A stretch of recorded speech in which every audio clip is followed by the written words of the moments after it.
Hello, our Truth Warriors, and welcome back to the Atlantic Underground podcast. Now, today's guest has a great Facebook channel that puts into perspective the reality and the hilarity of the UK lunatic asylum we live in. Now, today we're going to be talking about what we're seeing, what's required, and where we think it's most likely to head. So check out his page, send him a message to say you saw him on the Atlantic Underground. I'll put the link in the show notes, or find him by his name. Georgie Ikin, or Ikin, are we pronouncing that, George? Ikin.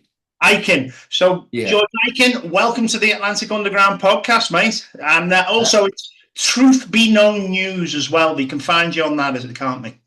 Yeah, the old news channel is set up. It's behind me, I think, if you can see that.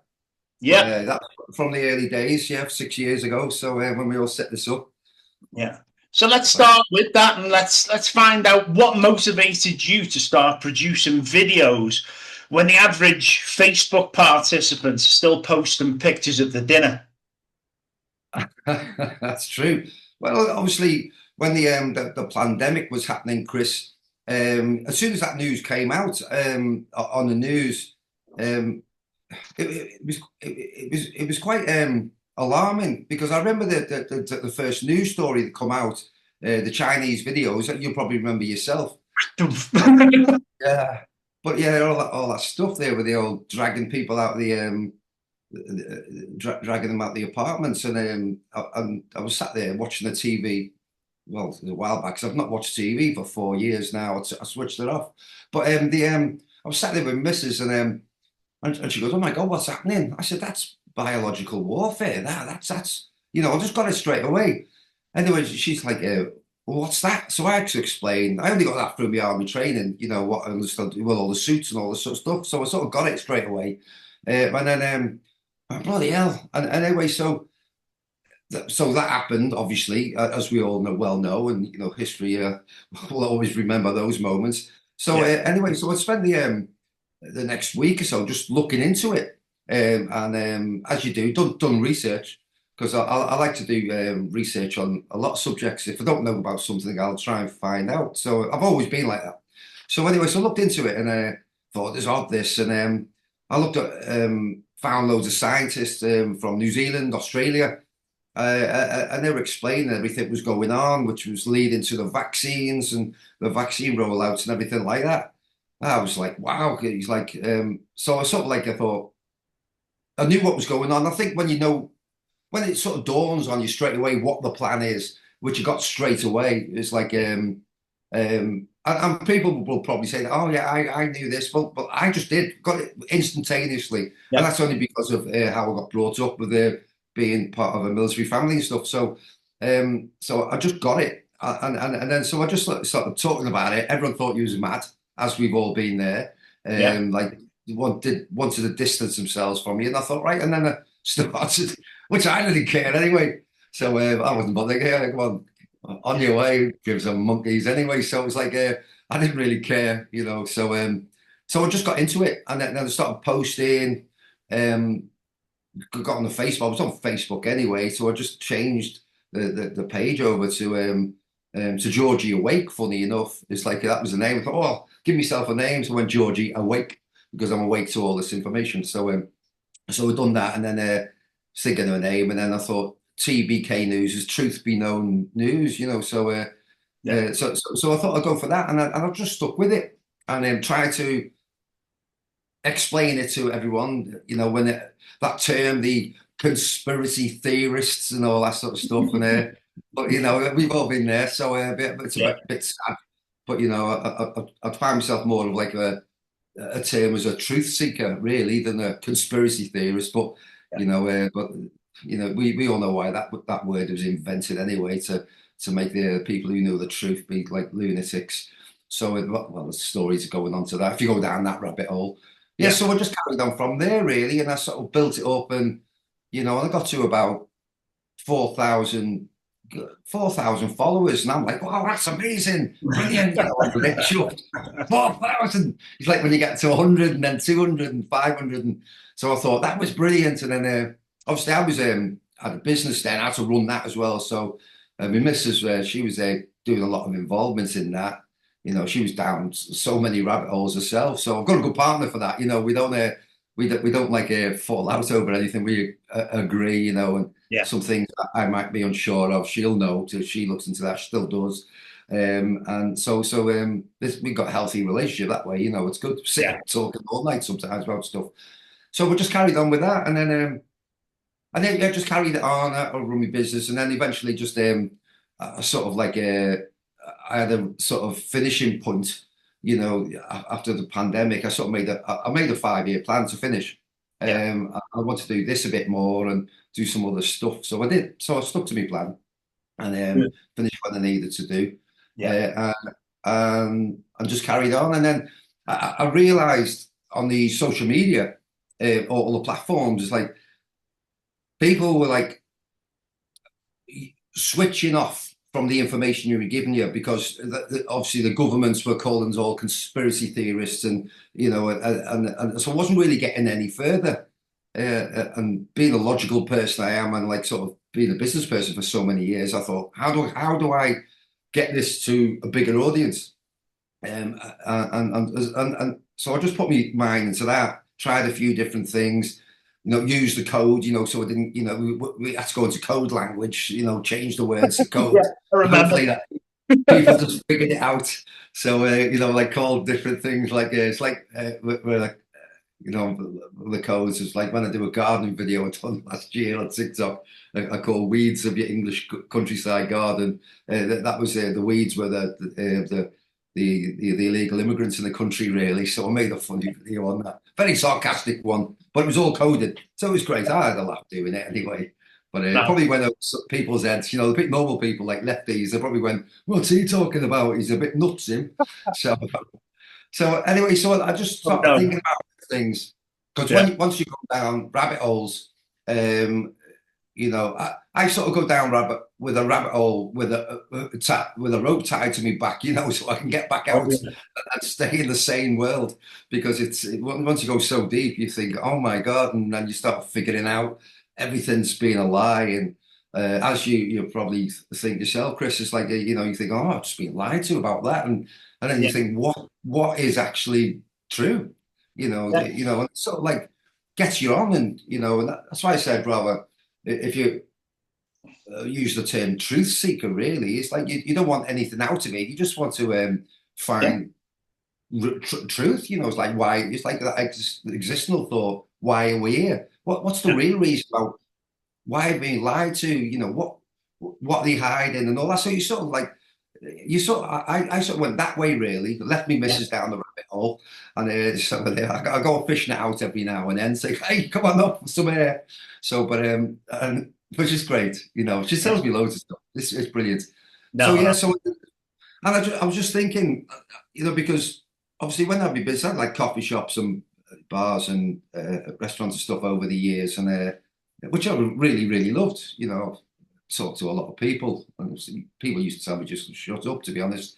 But I just talk. People come in, and I'd talk about all sorts, and they'd come in and, "Oh, yeah, George," and I'm like, "How you doing?" And they'd all come up queuing, "I want to speak to George," and people say, "How do you put up with that?" And I enjoyed talking to people, so it wasn't Yeah. so bad. But No, I I know thought, what you mean. Yeah. Yeah. yeah, you have to get through all the lefties through the day. That's the only thing, putting up with them. Oh That's my God, I need a drink. yeah. So the UK clearly has, and we've just mentioned it then, it's clearly got an issue with people that have no respect for the British culture or the laws of the country. Should we be catering for them, or should we be allowing what we're seeing now to stop in regards to illegal immigration? Well, illegal immigration, I know it's a contentious subject these days, and especially because we have such a lefty woke society now, which has all crept up on us. It's like, even though we knew they were always there, but I think now they've found like strength in numbers, and they believe that we're the people in the wrong, and we're just right wing fascists and racists and all that. Yeah. Which, at the end of the day, they're just hurty little words, and their dictionary is not very large. I think they only ever got to page 2, the lefties. So I don't really take it on board, and I can slaughter lefties all day long, mate, which I do, you Yeah. know, in a polite, professional manner, because I use a couple of big words with them, and it confuses them, you know. So it's quite easy without being insulted and calling them names, because that's all that their level is to call you names, I know. hurting words. So I yeah, know. the immigration problem is like there's something I spoke about 30 years ago, you know, and you know, I had a little business over in Blackburn, you know, and I saw what was happening in Blackburn. I had a little tool shop. It wasn't very successful, didn't last too long really, but that's another story. But I was there, and Blackburn, it's a lovely town. Don't get me wrong, you know, Blackburn's a very nice town. And it was like the Asian community there was massive, you know, and I had a lot of customers there. Used to at the tool shop, so it was like the garage used to supply the garages and things like that, and they got used to them really. Like they always, there's your bill, there's your monthly bill, and they'll always haggle you on your bill, even though you give them a good price. So the usual stuff. Anyone's ever dealt with that culture will understand that. But I did warn people then, and my local town where I live, there wasn't. It was such a tiny minority back then, and I used to tell people you have to be. You know, when even some of the councillors I knew then, you said just be careful with this. You know, this situation. This, I'm very much like when they make these policies now, these politicians. You know, I go through them and they're like, and you know, I'll make a statement up and I'll send it like to someone like Rupert Lowe, who fair enough had the decency to reply to me last time I emailed him and about the what they're doing now is going to affect the future generations in our society 30 years. What these policies you put in now are these MPs that stupid to think that not to think that this will affect society in 10, 20, 30 years time, and that's the most frightening thing about everything there is. So yeah, so immigration should have been looked at Long time ago. many years ago. Now listen, I'm not against immigration because I emigrated to Australia once, Yeah. you know, a long time back now. But anyway, so like that, paid for, got me visas, cost me about 10 grand, you know, to get the visa. It took me 2 years. Yeah. And then I stopped the business and I went over to Australia, opened a restaurant. So I done everything legal. And I was an immigrant. So, you know, so I think doing it in a legal way is the right thing to do. And you can control that. But, you know, obviously it's got so out of hand now. I think it's just mind boggling. Yeah. And I know it's like everyone's got the head mashed now so much with the boats coming over. It's every day, every day. And even over the last couple of months, it's sort of like the news stories that, you know, it's getting a bit overplayed, this and the backing off, but it's every day. It's not stopping. And it's all because of the open border policies that they doesn't exist, as it says. But so I have strong views on immigration totally. And you know, I think what Trump's doing over in America with the ICE thing, that'd probably be worse, to be honest, if I was the Prime Minister. You know, I'd be putting roadblocks in every town and buses on, shipping them all out. Where's your papers? No legal papers. You leave, and you're leaving today. So that's where my views are in immigration. I'm not a racist. No, I've got Asian friends who I've known for 20, 30 years. Good friends of mine. You know that. You know, but as I say, if to just do things in the correct way, and I think the governments are being very lax in their responsibility towards that. And here lies the problem now. I know. We're about to go into sectarian politics in our country. You know, I mean, speaking of the politics as well, I mean, we have a forming political party there in the UK called Restore Britain, which, as you mentioned, is headed up by Rupert Lowe. I was coming back to the UK. We've sold everything up. We've sold our farm in Canada. We've sold up our business here in Mexico and home in Mexico. And I was coming back to the UK to form a political party because nothing was happening. And in the interim, Rupert Lowe starts this Restore Party, and I'm like, oh, no point in competing with this. So I'm actually looking to join right now to become a an MP and come back to the UK and make a difference.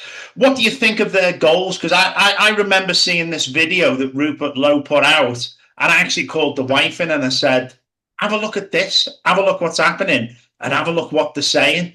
And we sat there, we ended up watching the video twice because we were amazed that this can actually happen at this time in the UK. What are your thoughts on what he's doing? Because I'm quite impressed. Yeah, Rupert Lowe is a very admirable guy, and I've spoke to him a few times on email, and I like him. He's a solid, and I watched a video of him a couple of months ago. I was just watching him because I do watch Rupert Lowe when he comes out. He works very hard as an MP. He's a great MP, a bit like Andrew Bridgham was Yeah, a great MP before he destroyed his career. Is what the establishment trying to do with Rupert at the moment. He's in court at the moment trying to the parliamentary commission's taking him through all the rigmarole of what he did with Andrew Bridgham. So yeah, and Andrew Bridgham helping him with his lawyers to get through that. So it's a dangerous game. But I like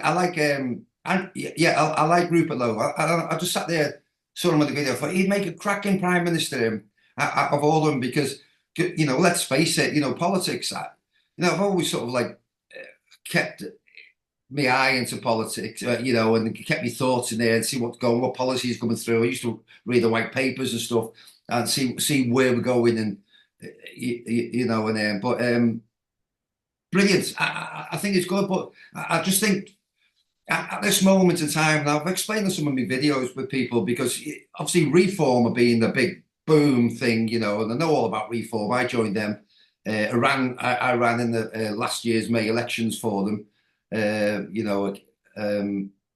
so I joined for them. I've met Lee Anderson, um, um, Richard Tyson. I met them all except Nigel. I've never met Nigel, so I've not got a high opinion of Nigel Farage. I'm not a fan at all, to be honest. But as I say, I've never met him. I've never spoke to him, so I sort of keep my opinions to myself on him. Really, he might be a nice guy, but just something about him I don't like, and I know yeah, a lot of Reform people don't. But Rupert Lowe, yeah, and when he was part of Reform, he made the party stronger. yeah, A bit like Ben Habib when he was there. So when we were all sold a false dream, really, with the Reform camp, the big cabaret show, that we call Nigel Farage's cabaret show, I call it. So when they were there, I sort of joined them. I thought I'd get stuck in, like yourself. I wanted to make a difference, understand the stuff. So I met all the guys and all the campaign managers and everyone, and they all liked me. Oh, great, I got on really well with everyone, to be honest, and they were nice, genuine people. And obviously, when the situation came along with Ben Habib first. He was out, and then you've got then what they done to Rupert Lowe, was an absolute disgrace, and Z Yusuf, I've met him a few times. I've been to the conferences, and I think that it was disgusting, really, to treat someone like that.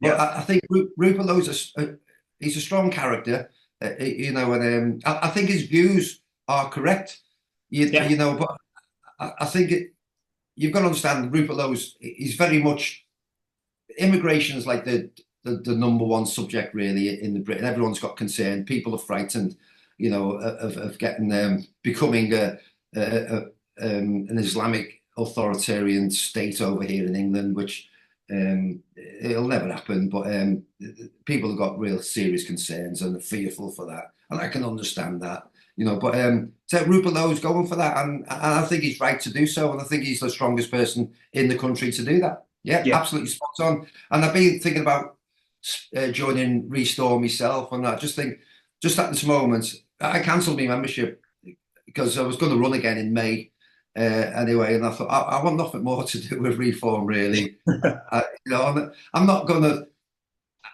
knock them.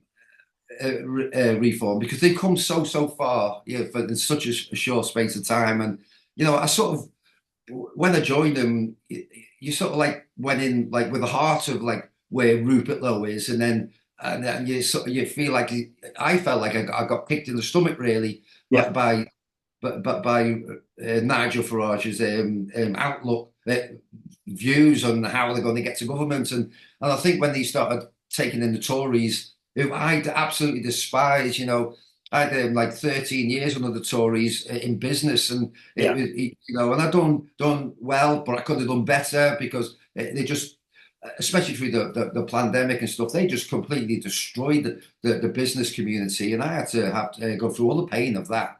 Yeah. So I just hate the Tories with a passion. And one thing that Reform's done is at least he's finished them off, which so it was just quite admirable.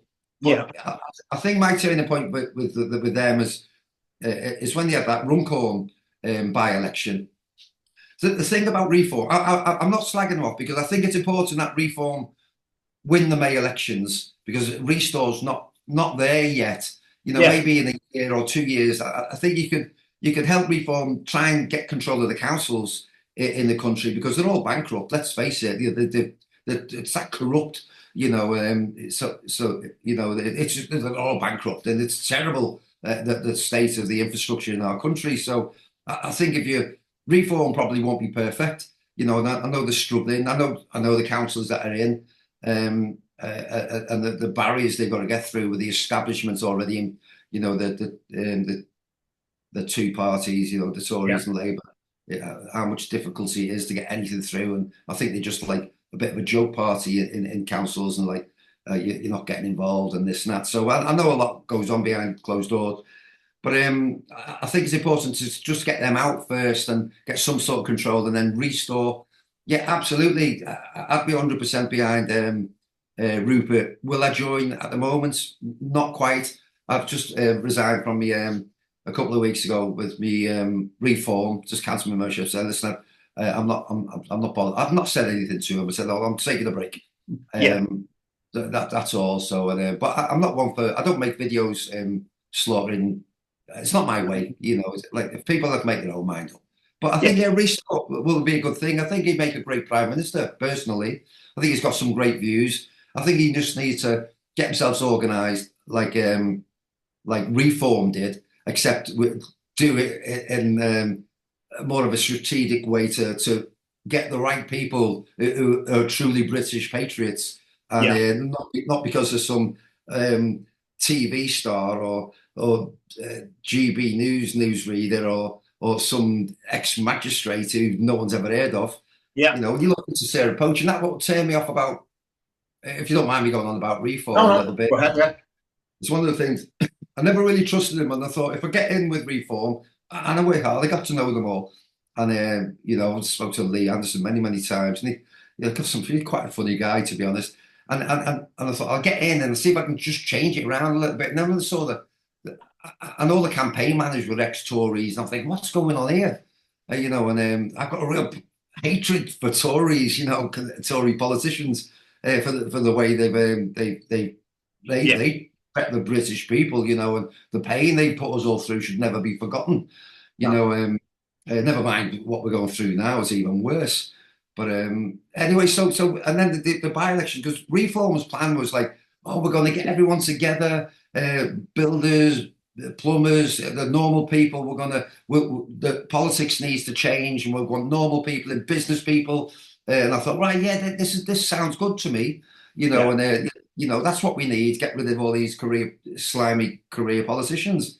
So I went there, and when they got into the infrastructure a little bit, it was not how it is, And I swear down, and I spoke to some of the campaign managers and stuff, and you say, listen, what's your policies? And I kept asking them Reform all the time, and Lee Anderson. So, oh, what's your policy on this? Because people were asking me, and when they found out I was going to run, send me questions. I'm like, asking me questions. What you're doing about what they're going to do about this? And I'm like, well, I know what I do. So, and yeah, I know what I do. I thought I don't want to start getting my hands slapped, because if you slap my hand once, I'd have been off. Yeah. So and I thought I'd try to protect myself from that a little bit. And my miss goes, you're no good at this. You're going to get shot, she says. So, and I thought, I don't care. So anyway, when I kept asking them all the time, what's your policy on this? And they go, well, the hell, George, you talk too much, And I'm like, well, people are going to ask me this question. I'm not stupid. I've been doing this for years. People are going to ask me, what are you going to do about this? What's Reform going to do? I'm going to give them an answer. I can give Yeah. my answer, and then you'll probably say, well, that's not our policy. Well, so just tell me your policy then. And then if that's your policy, I'll just say, tell them that's your policy. And that's simple. Oh, just flaffle them on to something else, he said. Yeah. No, I know. So It doesn't let's make sense to me. Yeah. yeah, That's all it is. let's talk about the internet, and obviously there are big things that we see on the internet. But let's talk about Fred and Charlie Vitch. Do you see their work as important to show the world the issues that we're facing? Because these guys take a hell of a risk to get out there and go into places that most people wouldn't go. But in the fact that they are showing people that there are places that we can't go really amplifies the problems that we have around us. What are your thoughts on these two guys? Because I watch them the same as you. Yeah, yeah, he's great. I think Fred's great. It was quite funny, really, because Fred sent me a message. You know, texted me. And he said, "Hi, George. Listen, he's lovely. Yeah, and he said, listen, if you ever need, you're getting quite big, you now. If you know, we all stick together. Or so if you ever get any bother, give me a bell and I'll whiz over and I'll give you some, and I'll give you." You know, I'll look after you. And my lad, he saw that and he laughed. He goes, "It'll be him. Fred that needs help, not me." I'm not going to go there to about bother I've been in my life, mate. I tell you, but I think my lad thinks Fred's nothing compared to what I am with these people, you know. But that's another. I'm not going to go there. I'll get myself into trouble. I don't think the police like me in the first place. But No. yeah, there was a long life and stuff like that. So yeah, but Fred, I think it was good that they highlighted it. I've been on the high street for a long time. You know, I used to see it every day, and you know, I used to get them trying to come into my place, and normally I just grip them, and put them on the backside outside the door. You know, and you know, they're always like those people. You see, it's quite a small community, but there's always the same people. Yeah. You know, and sometimes when I first Charlie Beach is massive, lovely fella, by the way, and you know, he's got he's got a heart of gold, that guy, you know, and people don't see that side of him, but you know, and but at first when you know we started doing this, I thought, oh, what you doing? You're sort of bullying these people, because I've sort of got used to those people for forever. They've always just been there, you know, and but it's worse now. I'd say it was worse now for him. And then I sort of went, well, do you know what? I'm glad somebody's highlighting this, because you know, even because I was in the high street for so many years, it's like you used to speak to the council, and Lindsay Oil used to be our MP. I won't swear on this channel, but he's frightened to death of me. He hides out the way when he sees me. He zips into a shop and he sees me. I'm like, there you are. He's too scared to talk to me. But I can be quite vocal, especially when it comes to my local town. You know, I'm very passionate about my local town and local people. So yeah, but so I thought Charlie Beach is doing a great thing. I think it's great, and I think it can be. It's got to a point now where it's really dangerous for him. Really, I know Fred's over with that other guy now over in Europe, isn't he? So I sent him a message the other day. He's doing that, so it's quite funny. But Fred's Fred, you know what I mean? And he gets in there and out doing what he does. You know, martial arts guy, lovely fella. But yeah. So yeah, I think it's good that they highlight it, and we need more people like that. You know, and I know you've got these auditors all over the country in England now, which you know, obviously the police don't like, and you know that. Well, No, it's good. I mean, we're seeing some groups like the Shield and a lot of people standing up to do the things that the police aren't doing, and trying to clean up the streets and protect women and protect children. It should never have got to this stage, but we are where we are. But you know, we have a lot of bullies, a lot of mouthy people out there, and we mentioned, we were joking about people with blue hair before we started, but the people seem to think that they can run the mouths off in this day and age without getting a slap. Because I know, growing up in the UK, the result of what that would have been when we were younger, it just would never have happened. You'd have got a crack off someone. What changed in the mindset of these keyboard warriors that they think they're untouchable? Well, I can answer that one quite easily, really, because I totally agree with you. Back in, I'm a little bit older than you, Chris, and it's like about, back in my day, it was like you'd all kids. You see, yeah, it's a funny one, really. I can be very protective towards the kids today because it's not their fault that society's just dismissed them. They've got no future. They've got no career. There's nothing for children coming out of schools. Yeah. Schools just like needs a complete revamp and a restructure. The curriculum's like still the same as it was when you were at school and I was at school. So the whole system needs changing. If you go down the rabbit hole on that, we all know why that came in. But I think in our day, and we sound like little old 70, 80-year-old fellas, no, you wouldn't get away with that. But it was like that because if we caused any mischief, the local bobby would give you the crack. But you could have, you'd get a crack, or you'd be thrown in the police car, take down putting it in myself. So being in the police station, and some burly sergeant will be threatening to knock the crap out of you in the police station when you're like sort of like 11 years old. I'm going to throw you in that cell, and that's it. And then put the living into like so, and then they say, right, we're going to take you home, and then you'd be saying, I'll walk. No, and they'd make sure they took you home. Gonna give you a crack as well. And you'd get it hiding off your dad when you got in, and your mother. So that's how society was. And then the next day, he said, "What happened?" They said, "Well, Billy Bobbins there was kicking me sister, so I've had to give him a crack." All right, fair enough. Yeah, another crack. Well, just don't get any trouble with the police again. And that's the way we were brought up. And and I think those days the bobbies.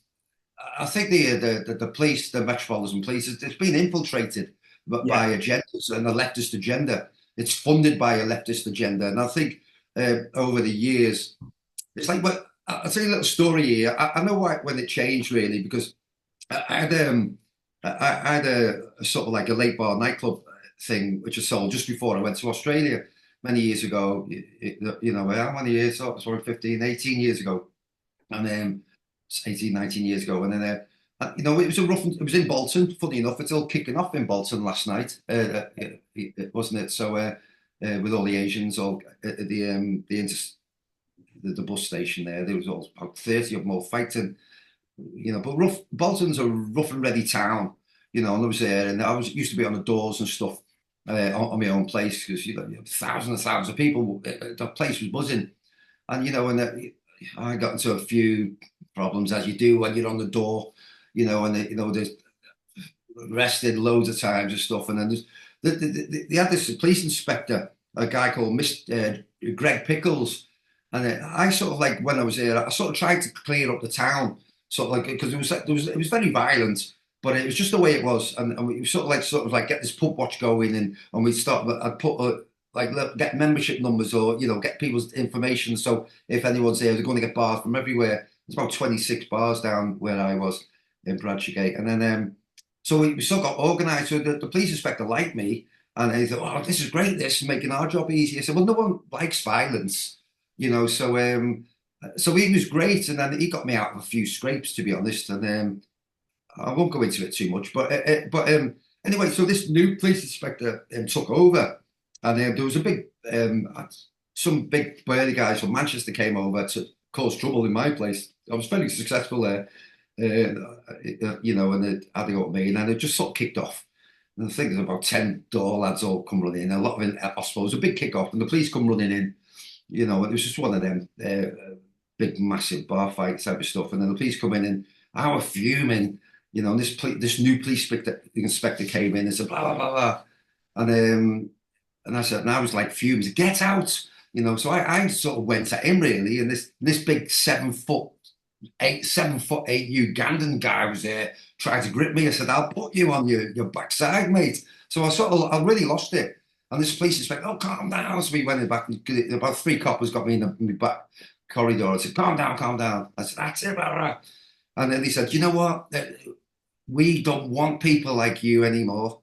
Your days are done. And this is what the police inspector, I swear down on my life, I'll never forget it. And I said back to him, I'll tell you what it is. I said, you will be begging for people like me and my generation when all these young kids have run you ragged and you haven't a clue what you're doing in the future. And that's a true story. And here we are, Yeah. all those years later. So that's what changed. I think that was the year of change when it was the leftist wokist agenda was getting in and getting funded to change the police service as we know it now, which in England we haven't really got one now. The whole thing needs tearing up and redoing, to be honest. But that's the story behind that. That's my view anyway.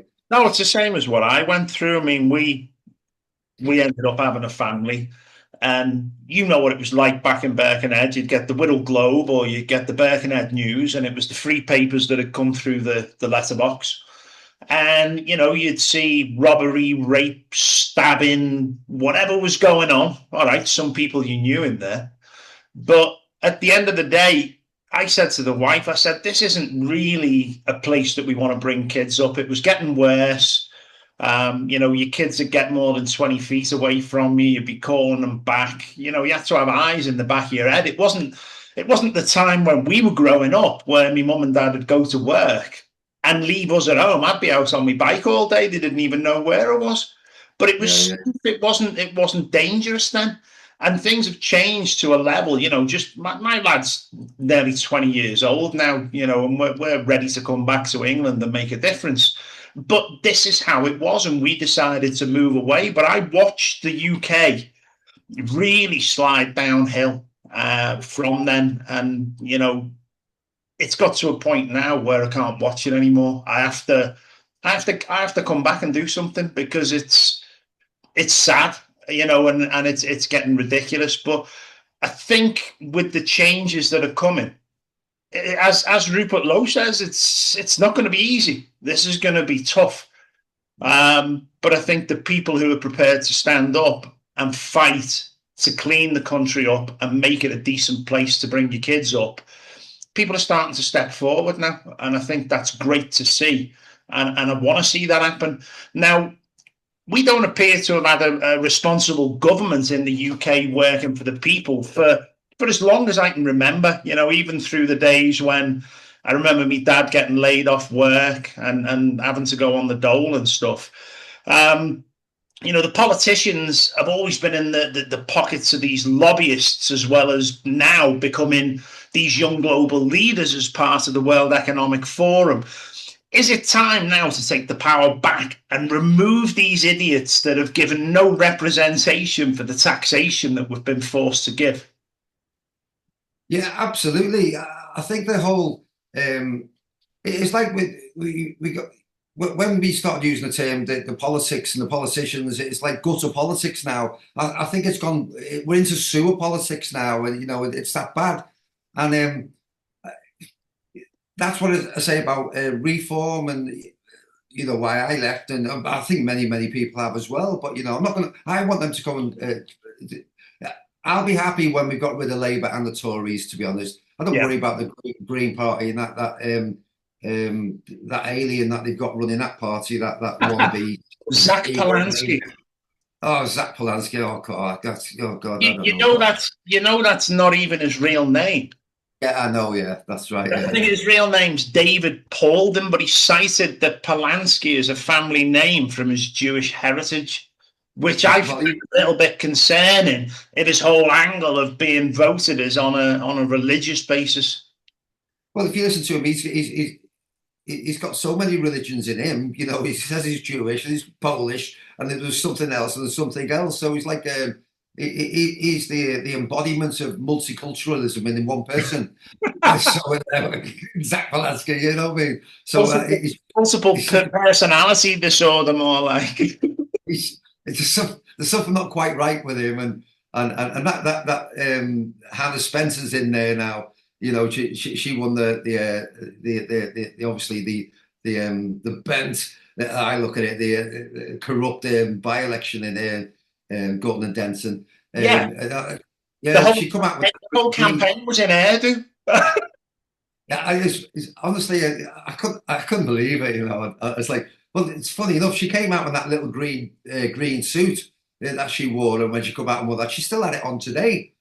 The Prime Minister's question. She's still got the same suit on. Maybe she's waiting for her first paycheck so she can buy herself another. I don't know, but but it's just a joke. I was hoping Mr. Chaos Farmer would actually ask a question, ask her to stand up and ask him a question because he likes to bully women, Keir Starmer, doesn't he? So Yeah. I thought a perfect opportunity to absolutely slaughter the Greens because obviously Labour Party is going to be very worried about them at the moment because of the wokey left deluded generations that we've got in our society now. But Yeah. yeah, going back to your question, it's like it's always been a lifelong dream for me to completely solve the whole of Parliament and the whole Whitehall system because you know the, we haven't got a government. If you look at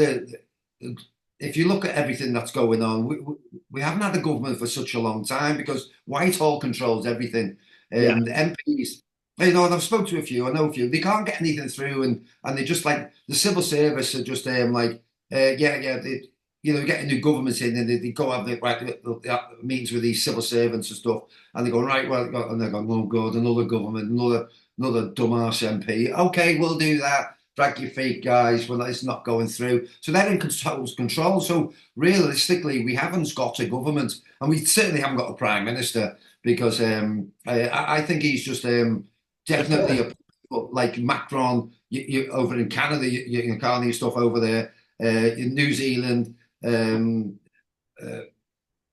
Spain, Australia, all these deep state puppets have been Yeah. installed into their agenda, and that's if you look into everything on a deeper level, you'll understand where we are is where we're supposed to be Yeah. because it's been pre-designed and it's like they have a plan like A B C D E F G and all that sort of stuff, and what they do is they just basically they'll just do one thing at a time all the time just to get along through, and then there'll be like something will come up. Oh right, but they've already organised that to the problem solution stuff, isn't it? Yeah. So really, I don't think we have a prime minister, and if I was wrong on that, then bloody No, hellfire, we've got a bad one, you know. So no, I getting mean, rid of him yeah. would be perfect. I've been looking at who's been prime minister for a long time. All these people coming in, and I'm like, you're joking. I mean, even within the US and even within Canada with Trudeau and obviously Biden when he was in, and I'm looking, I'm thinking, is this the pick? Is this the pinnacle of representation from the country? And as you say, they're just puppets, but it's almost like they're mocking us. It's like we're going to put the most useless idiot in power and we're going to see what the people do. Now, whether this has come to a turning point, I don't know. And we're seeing it in the UK now. They're going to start conscriptions. The war drums are beaten. We're seeing Iran right now. Even with Iran, I mean, is it just me, or has everyone else questioned that if Iran are bombing in all these multiple countries at the moment, this to me looks like a false flag to further an agenda. This doesn't look right to me, but for a long time they've been sowing the seeds of conscription. They've been constantly talking about a war with Russia. Nobody wants a war. No citizen of any country wants to send the children off to die in these foreign conflicts. And I'm hoping that again, with the likes of Restore Britain, that we can start literally protecting our own borders, making sure that our country is safe and strong once more. When you consider that the UK once controlled the empire, that they'd said that the sun never set on the British Empire because it was such a strong and powerful country.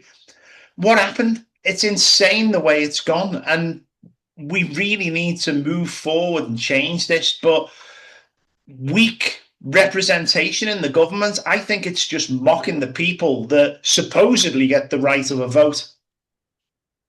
Yeah, well, I totally agree with everything you said there because they do mock you, you know, because you've got to understand also with the British government, French government, Spanish government, German government, Italian government to a point now.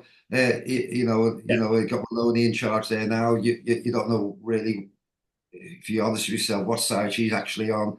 Um, but it's like it's all like the deep state.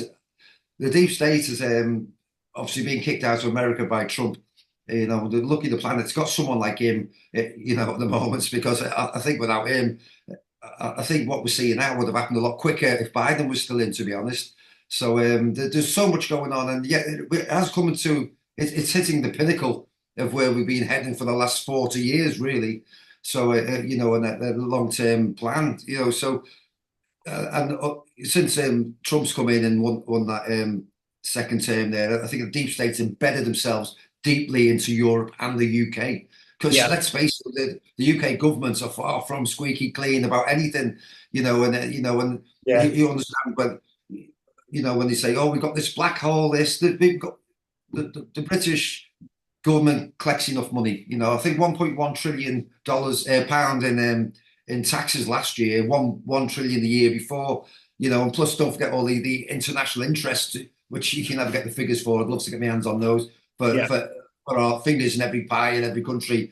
yeah, What that money? Everything's so secretive. There's plenty of money, and it's like when they went through all this stuff, like when they tried to hit the pensioners, like you know, last year with the heating allowance and stuff, the payments and stuff, and everything. Oh, we haven't got what £1 billion to it's going to cost us 1 billion to give them that. Yeah, and they'll go and give 33 billion pounds to Ukraine, or they send 12 billion over to 12 million here, or you know, it's just a farce. yeah. The money is disappearing somewhere and Oh yeah. probably into the state pockets. And I Well, think look if at you understand that, you'll understand the government a bit how it all operates. But yeah, yeah, for me, Chris, yeah, for me, you know, I watch all politics all day and night, you know, and with all the MPs, and you know, I'll slaughter them when I can get the opportunity when they're not the brightest people in the world. So when they come on on like doing it's like who gets the short straw in the morning, because with scandals we're concerned, it used to be like we used to get like one scandal a year or two a year, and then the Tories towards the end, it was like scandal month in, month out, and the Labour's come in, it was scandal straight away, and then yeah, it's got like it was never like a couple a year or one a month. It was like one a week, then it was one every day, and now it's like every hour there's a scandal. There's another one coming out tonight where there's the Labour MP, what was her name? Geordie something. I can't remember the name now. I'm going to watch a little bit into it later. But she's a Scottish MP. The press mhm, aren't letting you know, but she's a Scottish East Kilbride, I think. So she's not really a Labour MP down in London. But so her fella's just been arrested for spying for China. So it's like hourly scandals with this Labour Party now. It's like I don't know how they're getting away with it. It's like, you know, but they've got such a majority because they conned everyone in that last election, you know. And I was shouting to everyone, "Don't vote for this Keir Starmer." You know, I know all about the Fabian Society and everything, and yeah, you know, so I said, "Just don't." But they'll be better than the Tories, and that's the only reason they got in. Let's face it, and it's been worse. But it's like we did say. I used to people used to come to my coffee bar, and I said, "Oh, when the election was coming, I said, don't vote for these." You know, don't in the local election, don't get these Labour people in, and here we are. But you know, yeah, but that's what I mean. The society's gone so far wokey left. It's like we're going through what America went through with Biden, really, and here in the yeah, UK, yeah. exactly the same. So, and then, but do I see a Donald Trump in English politics? Absolutely not. I see a strong character in Rupert Lowe. I Yeah. think he'd be a cracking prime minister. And I think he's probably the best, more honest. Well, I don't like to use the word honest with MPs, to be honest. He's a businessman at the end of the day. But I don't. I'm not accusing Rupert Lowe of anything. I'm just saying I think he's the best of a really bad bunch, really. And I Yeah, think he stands out more because everybody else is so bad. yeah, You yeah. know. And as much as we're highlighting some of the problems we've seen in the UK here, I am seeing something that I am quite impressed by. Do you see it as I do? A mass awakening of the people? Well, I sort of do to a point, Chris, because I think my missus said it was a good point she made to me. She said, like, you know, when you're awake, you're awake. You know, once you've been down the rabbit holes, you know the score, don't you? Yeah, So no when going back. you're awake. But there's different levels of awakeness. As she said, I thought that was a great way of looking at it. There's some people being down every single rabbit hole and being totally Yeah. mind-blown. And you know, and sometimes you like with those people, even if you're awake, you listen to them thinking, Jesus Christ, what time is it? You know, but it's good, you know. And then some people you could spend 8 hours just yapping on and rowing about stuff for all night. And so there's different levels of awakeness, and I think society is very similar at the moment because I think there's been a great charge of people getting up and getting out and demonstrating with the Tommy Robinson marches and stuff. And bearing in mind he was in the forefront of this grooming gang scandal in the first place. And his life's paid for that, you know, the poor bloke. But whether you like him or not, you know, just he is a political prisoner, really. Feel sorry for him. You know, he's yeah, we had him on. We did an interview with him probably about 3 years ago now. yeah. And my main focus for that interview was just on Sharia law alone, to let people in the UK and other places as well understand the law that they have. And we were reading it out, and we were going through these laws. They were just unbelievable. It was just so oppressive and ridiculous, the things that they wanted. But we had a really good interview with Tommy. You know, the guy's very perceptive to what's going on. We discussed the grooming gangs and what was going on. And yeah, you know, we did try and shed a light on it at the time it's happening. But again, still, nothing has changed. We're still battling against the very same thing within the UK, and very possibly on a worse level now because of all the migrants that have come in from all different places that are riding around on bicycles out the hotels and attacking people. And you know, this is something again that I know Rupert Lowe and Restore want to clean up within the country, and I think it's imperative that that's done. But yeah, Tommy Robinson's, you know, he does get a bit of flack for what he does. If ever I get him on again, I've got some very hard questions for him about his allegiance to certain things. But you know, we'll save that conversation for him for when we get him back on again. Yeah. I hope you do. But yeah, he's made a tough life for himself, you know. But that's fair. You know, every respect for that, you know. But go with the Muslim things. But yeah, I think as the country awakened, I think there's the different levels, and I think you can. It's so nice to see that the patriots of our country all finally getting together, you know. And I think a lot of them were hoping that the whole football communities, like when you're getting like at the stadium, 60,000 football fans, you know, this is hate football, but it's like she's like you know, look at them all screaming after those overpaid millionaire.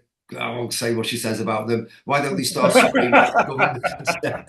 You know, well, they're kicking a football around and looking at them 60,000 people cheering them on, and that's all they talk about. And then they all them people need to go out screaming at the government. And you know, I think that's what I mean. There are different levels of awakeness. I think we're not quite there fully yet, but it's so good to see that we're on a higher level than we've been probably since the miners' strikes back in them days. You know, oh, with Neil Kinnock, yeah. Yeah, that another champagne socialist who, you know, let's not talk about him, you know. That's them champagne socialists. There's so many of them these days, but which is sad to see, really. So yeah, politics for me, yeah, you can just close it all down tomorrow for me. I don't think anyone. It's like when people don't want to vote anymore because what's the point? You know, I for many years don't point. Don't vote because there's no one to vote for, and you know, and I think they all went and voted Labour, thinking it's got to be better than the Tories, and you know, yeah. So let's talk about something completely different. And as I said earlier, you know, I like to bring things to light that sometimes people don't know. I want to talk about the city of London, and not London, the city that many know as the UK capital, but the square mile that has certain privileges beyond the normal scope of UK laws. I mean, I discovered yesterday, I went researching, that they have their own Lord Mayor of London called Dame Susan Langley. Never heard of her until I started looking. But this isn't to be confused with the Mayor of London, Sadiq Khan. What do you know about the City of London, the square mile, that most people are unaware exists as a almost separate entity to the rest of London itself? Well, that's definitely my missus knows a lot more about me. It's like Washington, you've got Yeah, the Vatican, you've got London. They have their own laws. So they're not part of Great Britain, yeah, supposedly. So that's a subject it's a subject I never really got into, Chris. But it's yeah, definitely she explains it to many times, like where you've got London. Yeah, there's like it's a government within a government. The same it in is. Washington. It's like the Yeah. Vatican, over there in Rome and stuff. And then and where's the other one? She said there's like a triangle or something. Yeah, there's Washington, D.C., there's the Vatican, Yeah, and there's the City of London. And funnily enough, and we've mentioned this before when we've had conversations with people, they all have one thing in common, and that's a Cleopatra's Needle, which is yeah, some of these monuments for London and for the Vatican, they were actually brought in from Egypt. Ancient monuments that were there that obviously have some kind of power or symbology that we're not aware of from an an era where there was a whole different empire ruling the world. And it makes me wonder whether through the bloodlines of people and through them wanting to hold on to that power, whether this is just symbolic of them still holding the power in this day and age through the chosen people.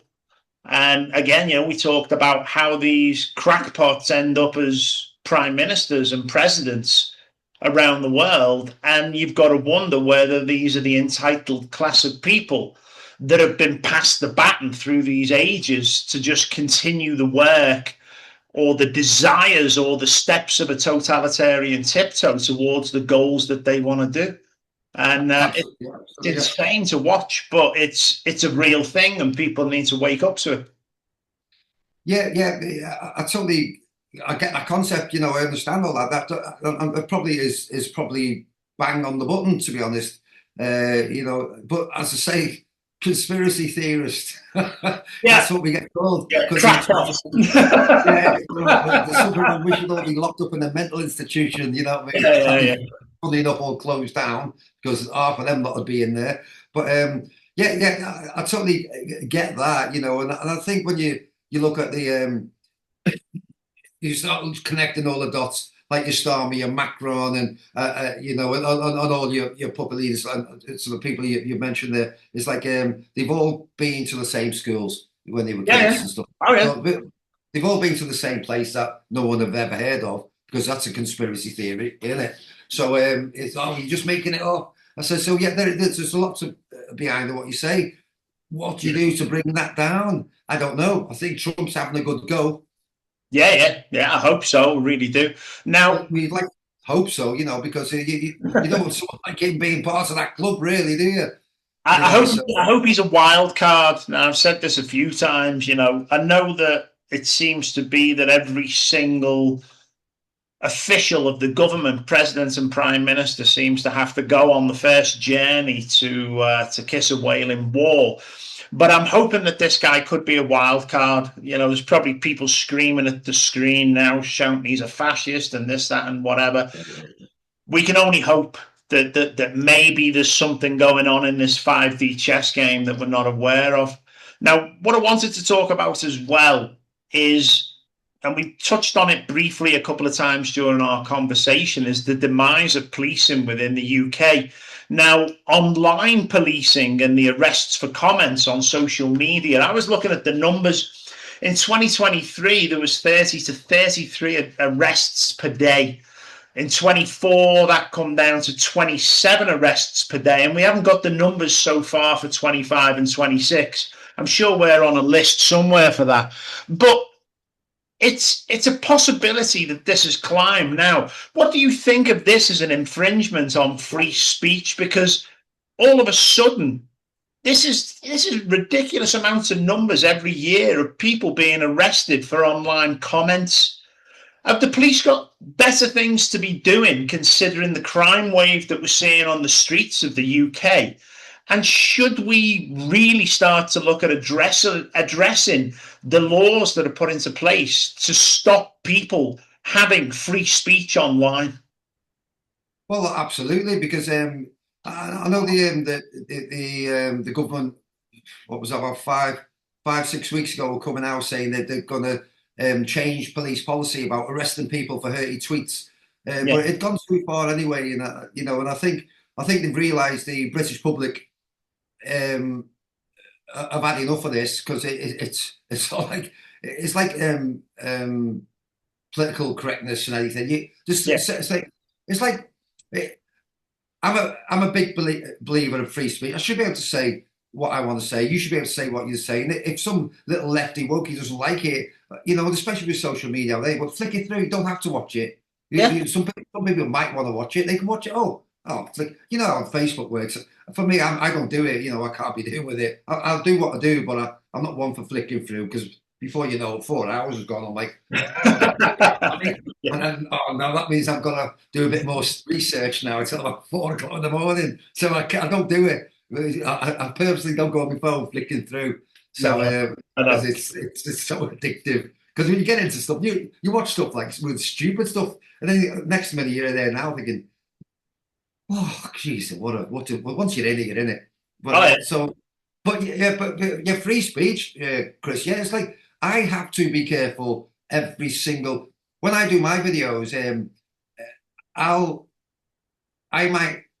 Sometimes I'll just, well, all the time, I'll just, like, when I'm doing my talking bit of my videos, I'll just put me phone on, click, and I'll just talk. And sometimes I might talk for like 10 minutes, and then I'll think, and my missus sometimes, she goes, you better not put that in. You better not put that in. You'll be knocking on your door.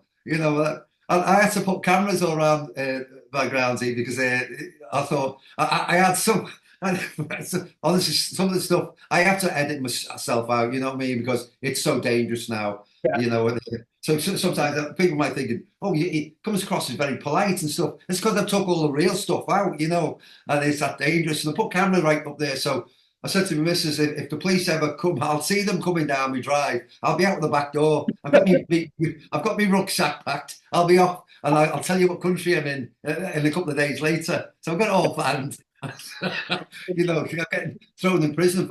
I don't mind getting thrown in prison for violence, or there's something's happened and you do something that's properly illegal. Well, it depends which way you of the argument that fight went. But it's like, but you can't get thrown in prison for saying something. It's mind-boggling. It's you just have to change. So you have to use different words, and you get used to it in the end. It's like, so I can rant off a bit, and then I'll take some stuff out, because I can be pretty bad, but there's no. Yeah, we're sure yourself. It's a different life, so I'm trying to be a bit like, oh, don't say too much, because my missus said, don't you be going off on one. I went, I won't. But it's like, my missus just the same. Yeah, it's funny.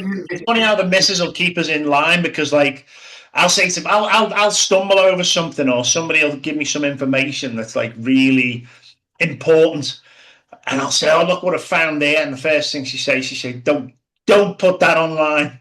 Yeah, I get that. Yeah.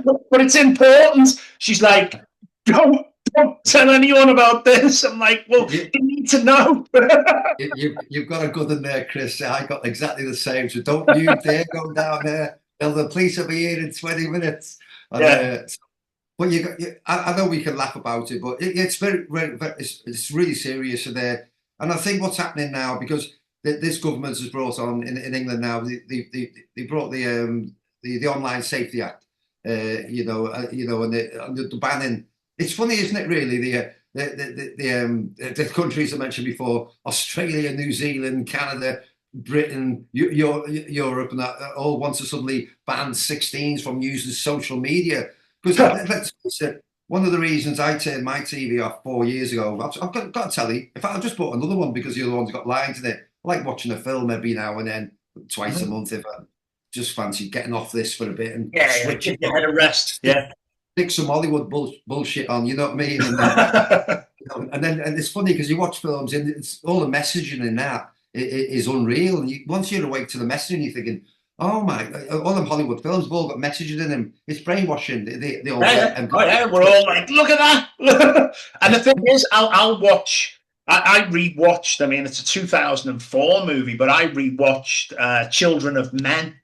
Uh, all right. Holy shit! Like, and to watch some of these movies that we've seen over the years with renewed eyes, like you see stuff, the predictive programming and the predictive storylines of where we are today, and it absolutely amazes me. You know, I thought George Orwell done well with 1984, but when it gets to looking at some of these movies now, it's amazing. But now we're talking about movies. What in the P Diddy oil party, satanic worshipping Epstein friends list of celebrities do these delusional shitbags think they're doing, insulting the British Tourette's legend like fuck off, John? You know, I didn't see that because obviously I don't watch TV, but I saw it. I saw it was all over. It's like you thought that someone had set the Houses of Parliament on fire. You know what I mean? It was like major news, and I'm like, you know, I'm swearing. I'm like, what the fuck, man? Is news become this? Is society become this bad that someone with Tourette's is like sort of like done something that someone with Tourette's would do, and all of a sudden there's shame on the world and how dare they, and they're all yeah, you're right about the Epstein stuff. All of them should be in prison in the first place. You know what I mean? So they should all be thrown in prison. So, Yeah. you know, it goes higher than you think, all that, you know, because we can laugh about that. Yeah, Tourette's, John. I forgot all about that, to be honest. But it was a 2 days all over the news. Like, yeah, it's like the king's just been shot in the head by some Afghan migrants. But other news is Tourette's, John. You know, and that's how pathetic everything really is now. And you know, and yet, if you want to going back to your free speech thing is a little bit, it's like it's with them changing up. What's really dangerous, and it's so dangerous. And I go on to my mother. You know, she's 82, and she watches the news, and I don't watch that telly. You'll read a book. I said, I've just finished a novel. I'm trying to get it published in a couple of weeks, and then you know, the dystopian thriller stuff. So, but everything's pretty much happening now. To be honest, I wrote it about 20 years ago. I took some time off and actually finished it. So, but they got it's like it's so dangerous. It's like what they're doing with social media and the online safety actors now is what they're doing. It infuriates me. For most things, more than anything at this moment in time, is the way this government is took control of TikTok, because you won't get anything through on TikTok now. You get a ban. You put one video on there, and, you know, and I had loads of people, you know, and you put a TikTok video on slagging off Macron or the Starmer, and that'll be like a violation. But you won't just get one violation; you get three. And next minute, right, you get your account shut down. They've been clearing it out because they don't want to pay anyone, obviously, anyway. So it's all been changed, that platform, and so that was it. Just don't use TikTok. If anyone's got any sense, use that finger and say delete. You know, just get rid of them, because they can't survive without the people. There's one thing social media platforms need to realize, that they were nothing without the people. And for them to, like, when they bring these programs in for people like TikTok, the crooks they are, it's like saying, no, we'll pay you this much. And then they keep changing the rules. You can't give someone a contract and then suddenly, it's like someone goes to, right, I'm on a salary of £30,000 a year, a job, and then you're working out, and you're there for 5 years on 30 grand, 35 grand, and then one day the boss comes in and goes, oh, listen, I'm just from now on you're on 12 grand a year. You can't do that. And I think someone at some point will take these social media platforms to court, you know, and will win. And it'll be the new PPL in the future. So let's hope it does. But I think what's happening is where the brainwashing, you know, the predictive messaging and all that is been happening with the TV. I tell everyone, don't throw your TV in bin, just get rid of it. I said, so, and be careful what you watch, and what they're doing is they've realized now that people are not watching TV now. They're getting the news and everything and shows of whatever they want to watch off the phones now.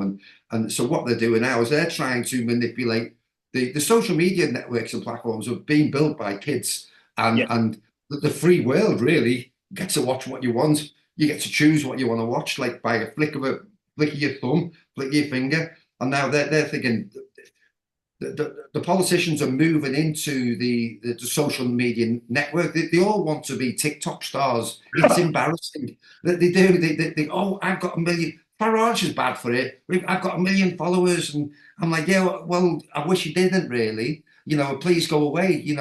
You're ruining everything like they do, and it's because they realise that the brainwashing system that they've had in for forever, from even from the 50s and MK Ultra trials and all that they used that for so long. But now it's the TV has become an apparatus that it's no good anymore. So, but the phone is, and I Yeah. think it's backfired on when it all come in the social media and.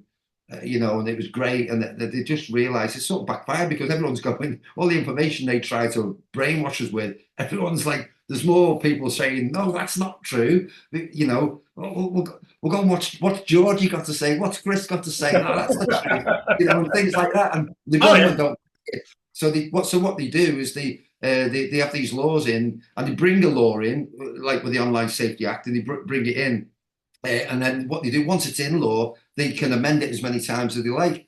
So they might think, and they'll it's like they do with most laws. These MPs, the slime balls, I hate them all, to be honest. It's like they'll bring laws in behind your back and usually get it passed at midnight, when everyone's asleep. And then what they'll do is people don't realise that a law can be amended. So once a law's in place, they'll bring it in softly, but they'll have like, before you know, within a year, there's loads of amendments to it, and they can, once it's in, they can amend whatever they decide to amend it to. Yeah. Not us. There's no more Or discussion, really. interpret it the way they want. That's the laughable. That's it. Yeah, yeah. Yeah. So yeah. So I think free speech. It's the biggest danger to society at this moment in time is the abuse of our free speech rights, more than anything else, more than immigration, more than anything. But I think the immigration can be sorted out. As I say, it's quite immigration can be sorted out by just getting back to Britain and getting back to our basic Christian values. And I know a lot of British people, they're not practicing Christians anymore. We've sort of moved on. Religion's a funny thing. It's not like, oh, we've got to go to church on a Sunday anymore, like and ask for forgiveness for bonking my neighbour's sister on Friday nights after going to the pub. We don't have to, we're not like that sort of society. We've sort of moved on, in a peaceful way, in a sort of educated way, and and everything. So everything's different now than where religion is concerned. But we still have our. It's like when like you, Chris, say you in here, you want to get back, because I was in Bali over all December, 5 weeks over there, and it was so nice to go back. It was like it was lovely, lovely people, and I felt really at home there. But there was something pulled me to think I was going to stay here for a little while, and I thought I've got to get back. I've got stuff to do. I think as my heart's here, even though I can have a better life somewhere else. And it's like, so I just think I just felt it's like that British guilt. It's like there's a war going on at home. I've got family here and my kids here, my grandkids and everything. And I can't just like say, oh, I'm just sat around in my villa in Bali, I'll go and make some videos and everything's great. Or I think I'll go and have a wander, and life's great, isn't it? I think I want to jump in my pool and then I'll go and do another video. I felt guilt. It was like a working class British guilt. And I think that's in us till the day we die, I think. And I think that's all these like the Islam thinking they can come over here and just like we're going to take Britain. Well, I think they forgot how really strong and how much British people have got that in their belly and they're prepared to die for that. I don't think they can. they'll underestimate the British, and when it gets down to sectarian wars that we're leading for, not like people going, "Oh, civil war." It's not really a civil war. What's going to happen? You're going to have sectarian violence like we did in Northern Ireland. That's Yeah. exactly the next part of the programming Yeah. from the deep. That's exactly where they want us to go. That's exactly where we're heading. And there's nothing, as much as we'll go there peaceful flag waving, and everyone's like, "Oh, let's don't get involved," and all these lefties and should be getting arrested for all the violence they're doing. The us right wing fascists are going, "Let's not rise to it," and we're like really peaceful, even though most of us would just want to go out and kick the living daylights out of them because but then you just get arrested, and then that'll make us look like the bad guys. So there is method in the madness, really. But I think with the immigration thing can be sorted very easily. They're just like stick it back to our Christian values. This is a Christian country, has been for a long, long, long time. So we'll just like ban your burqa. We'll ban the slaughtering by halal standards without the stunning. We can do a lot of stuff, and all those things that with no more mosques, no more of this, and it's easy to say this is a Christian country. We don't allow this in our country. They'll leave. It's quite an easy thing. The battle is easy to win, and where we're at the moment with the governments haven't really figured out yet is like this war the Americans have with Iran. It's like, no, whether you like it or not, we are at war. Britain is at war against it. It's not just Iran. It's against this. This is an Islamic war. This is against the Muslim Brotherhood. They're bringing them down because let's face it, no society should have to put up with all this terrorism, wandering around. Are we going to walk down the high street and someone's going to blow us up? Because that's what happens. Karachi, like a couple of months ago, there's about 3 people just walking into the ministries, blowing themselves up. They're used to that. It's not part of who we are. And I think so. To sort out immigration problem is easy. So if we're into declare ourselves at war, which the government can do, really, if we get involved in this Iran thing, we say, well, our country is in a state of war, then therefore we can shut our borders then, can't we? Yeah. But no one's talking about it. No, but we should be. One of the things I wanted to do, and we were talking about laws there that didn't make sense in the UK, especially the ones for online speech. And I do believe that with a proper political party in charge, that a lot of these can be repealed. But what I wanted to do and what I was coming back to try and develop was literally such a simple thing that everybody has a cell phone and a mobile phone in the hands these days. I wanted to develop an app which was linked to the Houses of Parliament, and every rule, every regulation, every law, every policy that was going to be passed through the Houses of Parliament would appear prior to it being voted upon on the people's phones. And if everyone in the UK had this app in their hand, they could vote yes or no, which means the people have the responsibility to vote on the policies that are going through the government. And then it just leaves the politicians within there just to represent the people. So let's say it was something on digital ID, and 98% of the people in the UK saw that it was upcoming, voted no, and the MPs voted yes for it. Then I think it should be quite within the right of the people of the UK to then say to those MPs, because you can find out who voted yes on the app as well, and say, hang on a sec, you don't represent us, you're out. And I know it's changing in Wales, where they're obviously able to do that with politicians that are no longer representing them.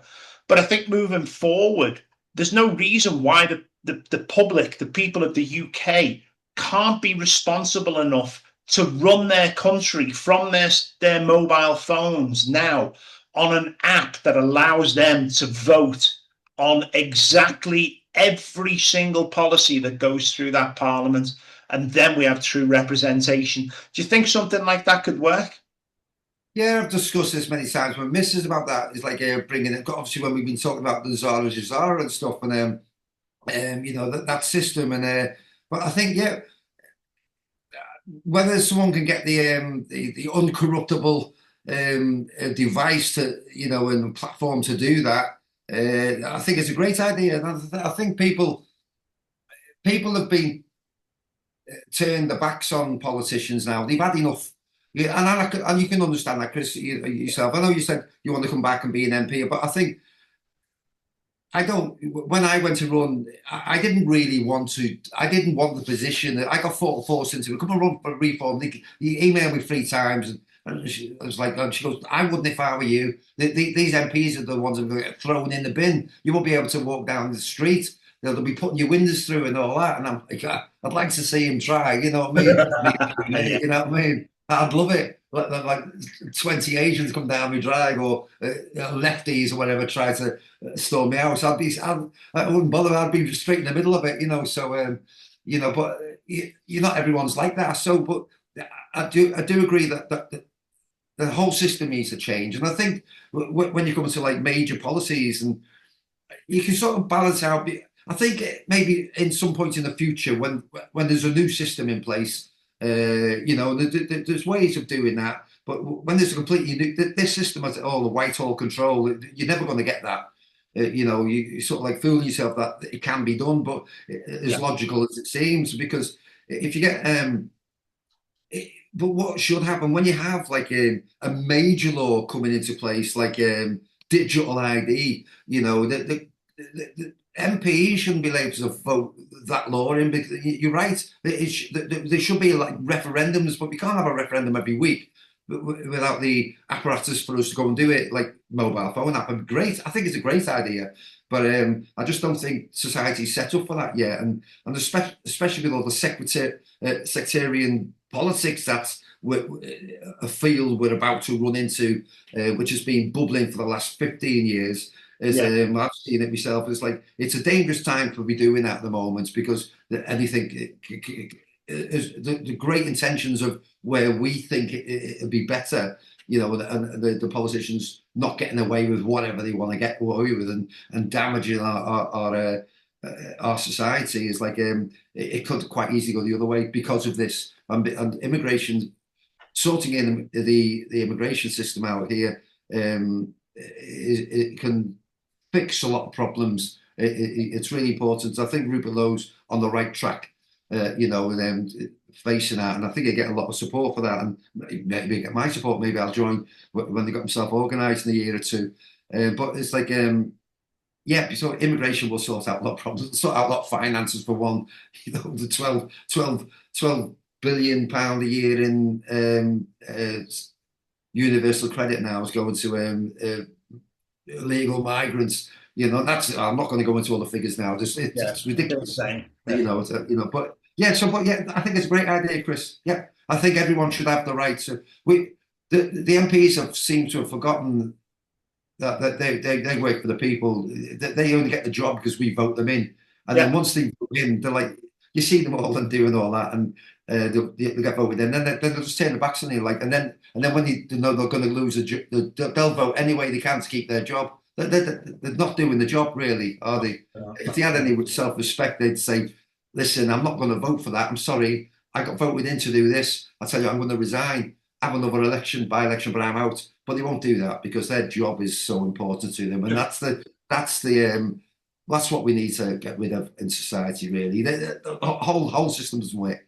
But Yeah. yeah, brilliant idea. And I think maybe whether we live to see that day, Chris, you and me, is like, I don't know. But I think sometime in the future, I think if we ever get there, but I think that'll be, yeah, I think, yeah, technology's come along, AIs. I do a lot of AI stuff myself. I don't use it on what I do, but I like looking at different AI things. And, when you're talking, like, some of the AI is built on consciousness. And if you want to sit there and have a couple of rooms and type in and have a conversation about consciousness, what's the meaning of it and all that with an AI, mind blowing, the stuff it comes out with, because that's how our AI is designed on human consciousness, even though they'll never be human. So it's like it's really interesting times ahead where AI is going to be concerned, and Yeah. there's no way that it's not possible to do that in the future. I don't know. I just think at this moment in time, we need to break down the foundations of our politics that have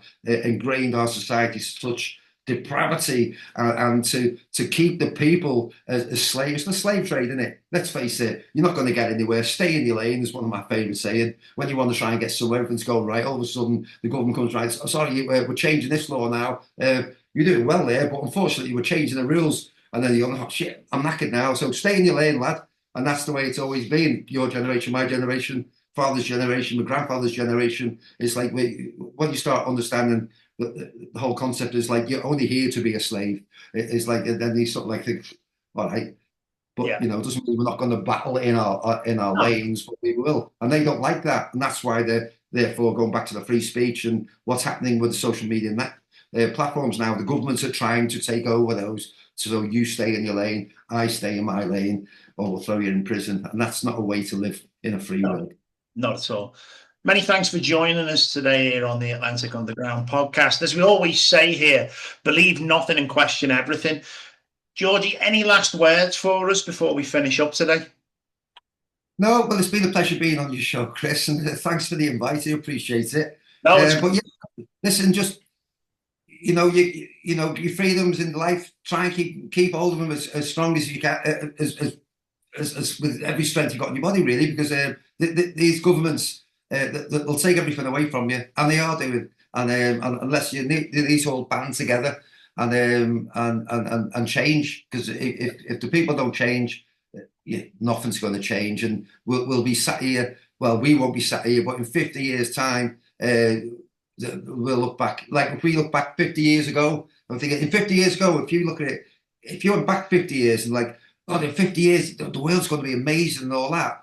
And then here we are 50 years later, and now we're looking back thinking, fucking hell, it must have been great 50 years ago. Everything's inverted. They've inverted everything. So, yeah. And unless you change it in 50 years' time, and your kids and your grandkids, how shit is it going to be? If 50 years from 50 years ago is shitter now than it was then. So let's get together and let's change everything we can. Absolutely. Wow. Yeah, I follow your channel. I'm going to put the link in for other people to follow your work because it is very valuable. I think it's great what you do. Where can people follow your work and channels? Just on George Ikin, or on Facebook or /Georgie Awake. So you can get it on there. But you'll see my ugly mug on there anyway, so you'll be able to find me. But yeah, one thing I did forget to mention on my videos, one of the reasons that I got more successful was rather than fighting the mainstream, I'd give the people the mainstream, but I'd sort of do that predictive messaging in my talks. So when I speak, I might have 6 or 7 messages in there, and people probably won't get it. And then someone said to me, one of those what do you call those people with the masks? I've got lots of names for people that wear masks. The dark mask thing. Oh, whatever. I can't remember them. Like, but they just get the Antifa mob. no. Those there. Oh, I can't think of the name. Doesn't matter. But I was saying, I said when he was saying he's trying to like do stuff we were doing 6 years ago, and then I've sort of moved into the commercial market. But still stayed and given them little messages in my videos, and you might think I'm just talking, but if you actually listen to it is a predictive messaging I do, because that's how it's been successful for them, and that's how we can uninvert the inverted. That's my job. Yeah, I hope so. Yeah, if you want to stay on after we cut the video, that's great. Thanks again for coming on, and yeah, hopefully we're going to have plenty to talk about in the future, and hopefully you can come on and see us again. All right, Chris, you have a lovely day, and go and see your wife. yeah, you can't put that out. All right, go and ask for permission. Cheers, George. See you later, mate. See you later. Ta-ra, pal. Ta-ra.